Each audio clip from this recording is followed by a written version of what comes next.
Good evening. Good evening. What a pleasure to welcome you to the opening night ceremony of the 133rd Continental Congress.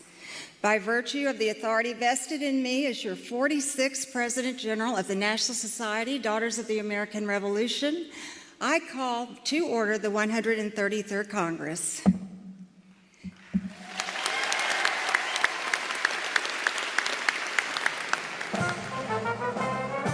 This is the DAR Today podcast, and I'm your host, Brooke Bullmaster Stewart. Well, if you're like me, opening night of the NSDAR Continental Congress each year is something I look forward to with a mixture of anticipation and excitement. The pageantry, the patriotism, the flags, and the gowns. And this year's 133rd Continental Congress opening night certainly did not disappoint. Each year, as daughters and dignitaries begin to fill the hall, occupying seats on the floor, the boxes, and the balconies, the stage is set for a glittering evening of celebration. Patriotic music builds the momentum, and the procession begins. Daughters lean forward in their seats to catch a glimpse of their state flag and their state regent. The Vice Presidents General, the Honorary Presidents General, and the national officers process into the room.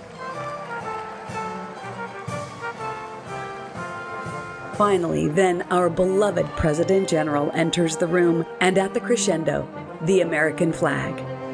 And your President General, Pamela Rouse Wright.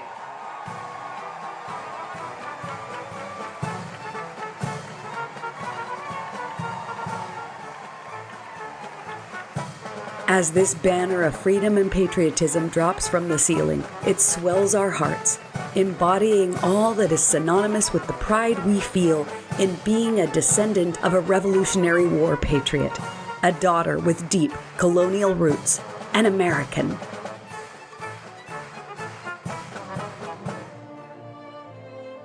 Whether this was your first or your 50th year experiencing Continental Congress, undoubtedly you'll agree opening night stirs the soul in an incomparable way as we rejoice in ties of friendship and service. As Mrs. Wright opened this year's Congress, she remarked on her years of attendance and how each year, hearing the Stars and Stripes Forever played has never failed to fill her heart with gratitude for this country we call home. She also added, Continental Congress is not only DAR's celebration of our country and its founding, but it also honors and pays tribute to those who, throughout history, have advanced our freedom, especially our patriot ancestors. Through our ties of service and friendship, we are honored to carry on the mission of historic preservation, education, and patriotism. Greetings were sent from our nation's president and the mayor of the District of Columbia. Also, the National Society, Children of the American Revolution's president and Senior Society president were bestowed with the new DAR Medal of Appreciation. Always a wonderful treat at our opening night is seeing and hearing from the children of the American Revolution, dressed in their colonial attire, bearing gifts for our President General. This was a memorable part of the evening as the adorable Laurel Joyce Kennedy stepped up to the microphone first, with the aid, of course, of a very large stool. Hi, my name is Laurel Joyce Kennedy, and my society is Francis Hopkinson Society, and my state is Pennsylvania.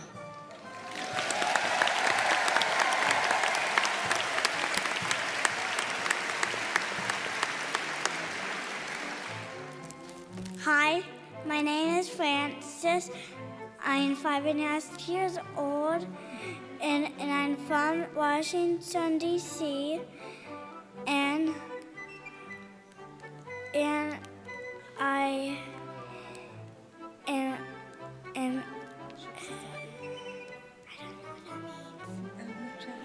don't know what it means. Just say, I love CAR. I love CAR. You're awesome.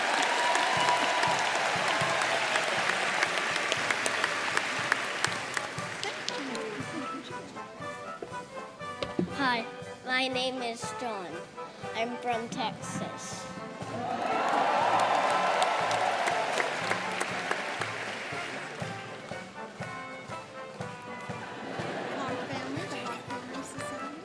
Hog Family Society.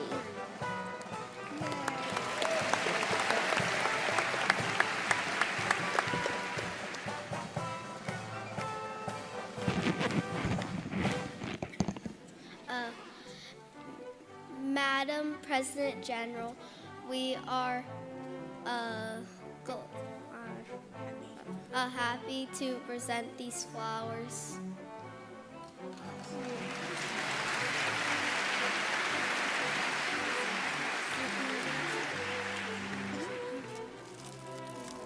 Thank you for your support of CAR. We love you, Pammy.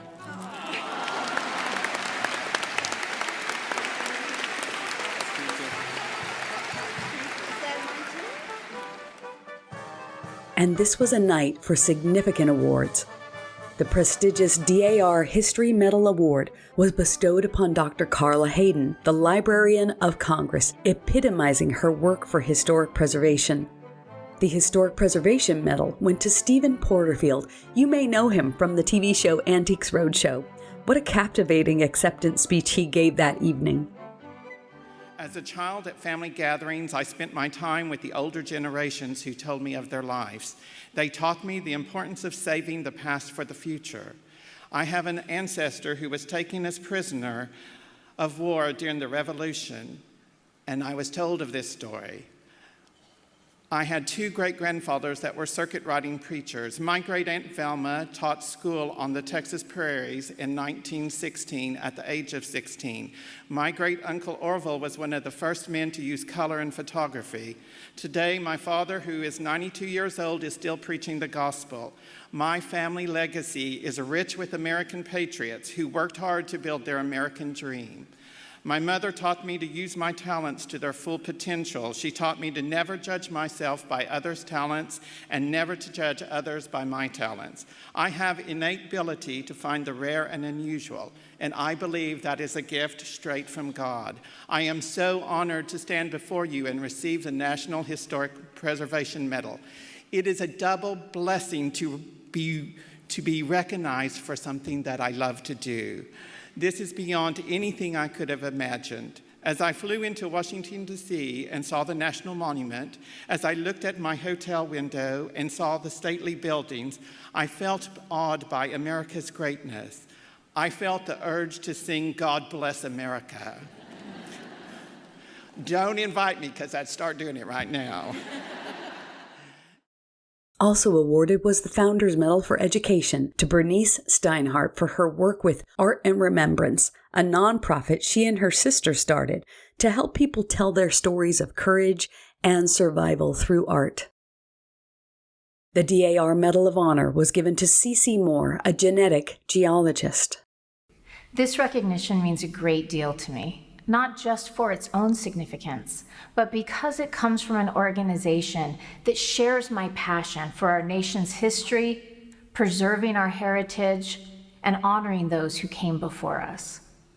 From a young age, I've been captivated by my own ancestors' stories and their contributions to founding this great country. We've gone a little out of order for how the awards were presented that evening, but we thought this one guest needed his own bit here at the end, as he was so vibrant a speaker and so much fun. This guest is a champion of democracy and joined the military at just 19 years old. Please welcome none other than General Lafayette.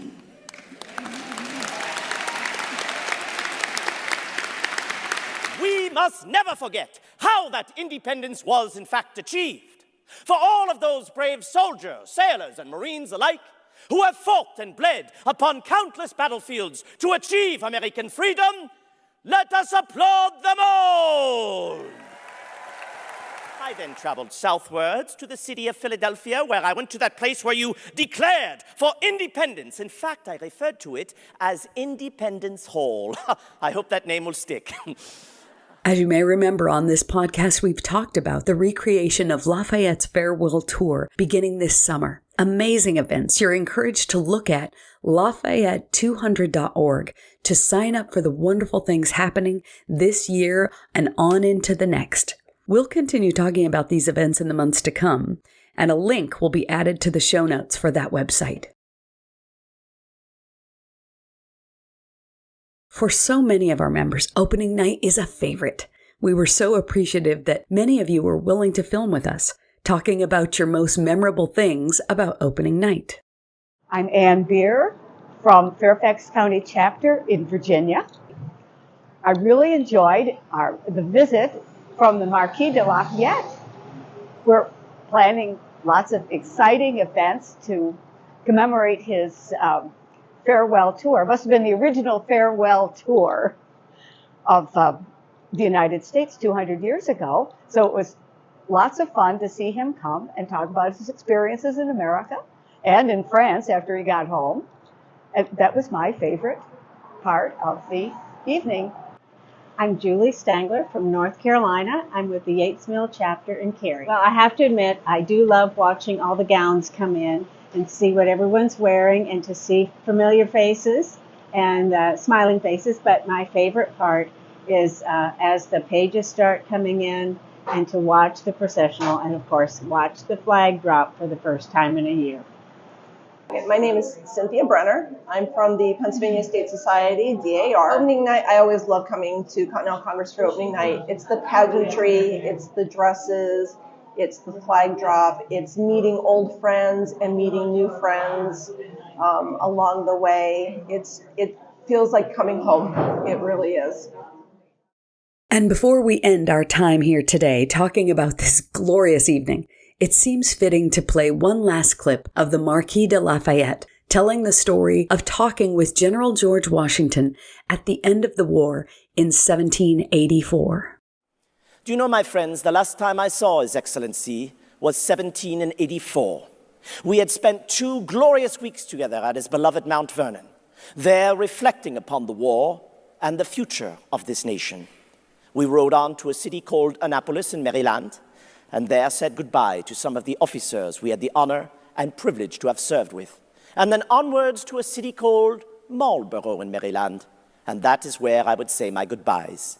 But not before the General said this to me. He said, "Monsieur le Marquis, I sincerely believe that the easy part was winning this war." I could not imagine he would say such a thing, after all of the trials and tribulations we had been through. But he explained himself further by saying, "I do believe that the much more difficult part will be for these 13 former colonies that have now formed 13 United States, well, getting along with one another, surviving into the future." Well, my friends, look at how far you have gone. From 13 to 24 United States, you have endured war, civil strife, turmoil, yet you have endured. And why is that?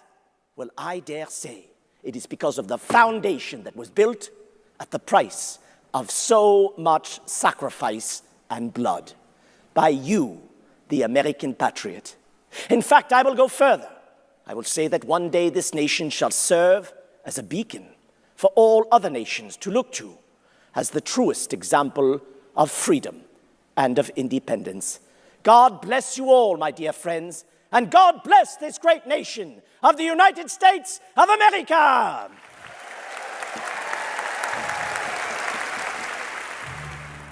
We leave you today with this quote by, surprise, the Marquis de Lafayette.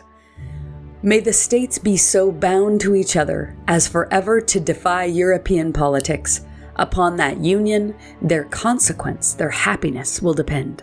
This is the first wish of a heart more truly American than words can express." Well, thanks for listening, and be well, dear friends. Let's celebrate the stars and stripes forever, and remember, with all of your ancestors behind you, you are the result of the love of thousands. Well, this podcast is written and produced by our incredible team of writers and editors, and we are, as always, so grateful for President General Pamela Edwards Rouse Wright and Historian General Suzanne Heskey for their constant guidance. to Jen Thorpe of Congress Photography, and Hillary Fisk for being so generous with their time. The National Society Daughters of the American Revolution is a non-profit, non-political volunteer women's service organization dedicated to promoting patriotism, preserving American history, and securing America's future through better education for children. Members are all lineal descendants of those who supported the cause of independence in the Revolutionary War. For more information, please visit dar.org. This is the DAR Today podcast.